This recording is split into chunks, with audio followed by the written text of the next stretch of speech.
दिल्ली का तो अब बॉल खत्म हो गया। देखिए किसकी गवर्नमेंट आती है किसकी नहीं। दिल्ली की पूरी कंट्रोल किसके पास है? ईवीएम पे सवाल क्यों उठते हैं? वहाँ का पुलिस, वहाँ का चीफ मिनिस्टर अरविंद केजरीवाल का बंगला खंगाल के चल गए। बिहार पुलिस नीतीश कुमार का खंगाल के देख ले, चाहे यूपी पुलिस योगी जी का खंगाल के देख ले। नेताओं का सबसे बड़ा पावर क्या होता है? याद रखिएगा एक चीज हमेशा,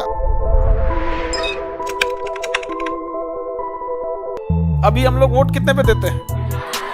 18 पे देते हैं। 2025 है, जो बच्चे बिहार के रहने वाले और बाहर वालों के तो ये तो इलेक्शन, अभी जैसे दिल्ली में इलेक्शन चल रहा है तो हाँ आज तो है ना, हाँ दिल्ली का तो अब बॉल खत्म हो गया। आज यहाँ पे देखिए किसकी गवर्नमेंट आती है किसकी नहीं। लोकतंत्र है, कभी ये मीडिया, देखो लोकतंत्र पे ना ईवीएम पे सवाल क्यों उठते हैं? क्योंकि मीडिया पहले से चिल्लाने लगती है फलाना आदमी जीत रहे, समझ में। और बाय द वे मीडिया को कैसे पता है कि कौन जीत रहा है कौन नहीं आ रहा है? तो क्या है ना, दिमाग में इंसान एक परसेप्शन बना लेता है और उसके हिसाब से रिजल्ट नहीं आता है ना, तो लोगों को लगने लगता है क्या हुआ है, धांधली हुआ है। ये भी गड़बड़ चीज है। अभी बिहार में इलेक्शन आने वाला है, इस साल 25 में ही है इलेक्शन। तो आप में से जितने बच्चे 18 प्लस हो चुके हैं, तो आप लोग को ना जब इलेक्शन पास आता है ना, तो ये वोटर कार्ड बनाने के लिए जो अधिकारी होते हैं अलग अलग कैंप लगाने लगते हैं, स्टार्ट कर दिया फिर से। तो याद से अपना अपना वोटर कार्ड बना लीजिएगा। आप वोट डालिए मत डालिए, मतलब आपको वोट डालना है, भले आप नोटा दबा दीजिए लेकिन वोट डालिए। जानते हैं दो चीजों, कभी भारत में किसी नेता से पूछना, कहता है कि विद्यार्थी सबसे कौम को कोई डरे नहीं लगता है आप लोगों से, जब से सबसे बड़ी युवा आप ही हैं। कहता है कि इसे पल भर में किसी को इतना ऊपर चढ़ा देगा, सब 2 मिनट में नीचे गिरा देगा। सब अभी कहेगा सब सबसे अच्छा यही है, अभी कहेगा सबसे खराब यही है। इसलिए देखिए बीपीएससी में इतना प्रोटेस्ट हो रहा है, कभी कोई सुन रहा है? दिल्ली और पांडिचेरी, दिल्ली और पांडिचेरी, यहाँ विधानसभा बनाया गया। क्या बनाया गया? दिल्ली और पांडिचेरी में विधानसभा बनाया गया और राष्ट्रीय राजधानी क्षेत्र बनाया गया। एनसीआर जिसे बोला जाता है, NCR, national capital region, national capital region. और इसमें बड़ी संशोधन किया गया, कहा गया कि दिल्ली एक ऐसा जगह, पांडिचेरी पे स्पेशली उतना ज्यादा नहीं हुआ, पर दिल्ली पे बहुत ज्यादा रूल कानून बना दिए। दिल्ली में 4-4 आदमी कंट्रोल करता है दिल्ली। तो दिल्ली जब राष्ट्रीय राजधानी क्षेत्र एनसीआर बनाया गया, नेशनल कैपिटल रीजन, तो कहा गया कि कुछ मेजर कंट्रोल्ड सेंट्रल गवर्नमेंट देखेगी। जैसे पुलिस कौन देखेगी? Central government. दिल्ली पुलिस देखती है। दिल्ली पुलिस डायरेक्टली किसके अंडर में आती है? सेंट्रल गवर्नमेंट, गृह मंत्री के अंदर में आता है, गृह मंत्रालय का। तो यानी दिल्ली में अगर कोई क्राइम हो रहा है तो दिल्ली के चीफ मिनिस्टर से बाहर है।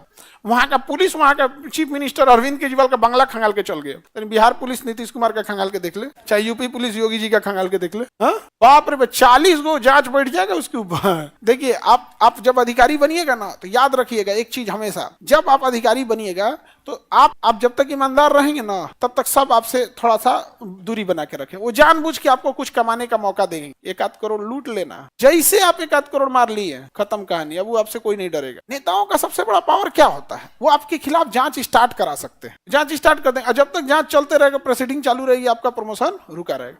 तो दिल्ली की पूरी कंट्रोल किसके पास है?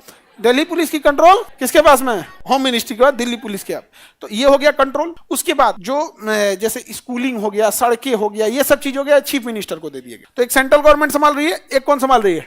चीफ मिनिस्टर संभाल रहे। कौन संभाल रही है? चीफ। बिल्डिंग बनाने का काम दे दिया गया दिल्ली डेवलपमेंट अथॉरिटी। किसे दे दिया गया? Delhi development authority. तो एक हो गया सेंट्रल गवर्नमेंट और एक वहां का चीफ मिनिस्टर। उसके बाद दिल्ली डेवलपमेंट अथॉरिटी, डीडीए। बहुत बड़े सोसाइटी, फ्लैट, ये सब कौन संभाल रहा है? डीडीए संभाल रहे हैं। वहां पे समझ में आ गया कि नहीं गया? कौन संभाल रहा है? डीडीए। तो समझ में नहीं आता कि ये फ्लैट किसका? तो डीडीए का है, दिल्ली डेवलपमेंट अथॉरिटी का। तो ये सेंट्रल गवर्नमेंट का है, तो ये कभी क्या लगेगा? स्टेट गवर्नमेंट का। सबका अलग अलग है। वहां पे बहुत झमेला है दिल्ली में। तो ये दिल्ली को इस तरह से बनाया गया था।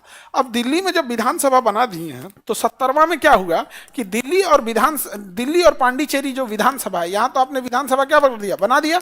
अब इसको राष्ट्रपति के चुनाव में शामिल करेंगे कि नहीं? राष्ट्रपति निर्वाचक मंडल, याद है? राष्ट्रपति का निर्वाचक मंडल, लोकसभा, राज्यसभा, विधानसभा, विधान परिषद नहीं था। विधान परिषद नहीं था। तो जब दिल्ली और पांडिचेरी में विधानसभा बना है, तो संशोधन करके लाना पड़ेगा कि नहीं लाना पड़ेगा? एक्चुअल में इसे भुला गया था सब यहाँ पे 69वां संशोधन किया, तो उसी समय नहीं जोड़ देना चाहिए कि दिल्ली में जब एनसीआर लागू होगा तो सेंट्रल गवर्नमेंट काम करेगी, स्टेट गवर्नमेंट भी काम करेगी, प्लस में डीडीए काम करेगी। उसी समय संशोधन कर देता भाई 69 में ही, तो भुला गया सब। क्या दिल्ली तो राष्ट्रपति के निर्वाचन मंडल में छूटिए गया हो, तब याद आया, तो बाद में संशोधन किया। कोई मतलब बनता है इसका? अभी जम्मू कश्मीर के लिए संशोधन करना है किसी किसी को, उसको राष्ट्रपति के निर्वाचक मंडल में जोड़ना है तो उसी समय कर दीजिए। उसमें लिमिट थोड़ी होता है कि हम इस संशोधन में इतने विषय जोड़ेंगे। सीखना है तो 42वें संशोधन से सीखिए। वो बांग्लादेश के कानून बराबर एगो संशोधन कर दिया बांग्लादेश का संविधान है उतना में जितना में 42वां संशोधन कर दिया बताइए, इसीलिए ना उसको मिनी संविधान कहा जाता है। नहीं समझा गया? अमेरिका के कुल संविधान से बड़ा हमारा केवल 42वां संशोधन है। अमेरिका का जो टोटल संविधान है ना उससे बड़ा हमारा क्या है? 42वां संशोधन है।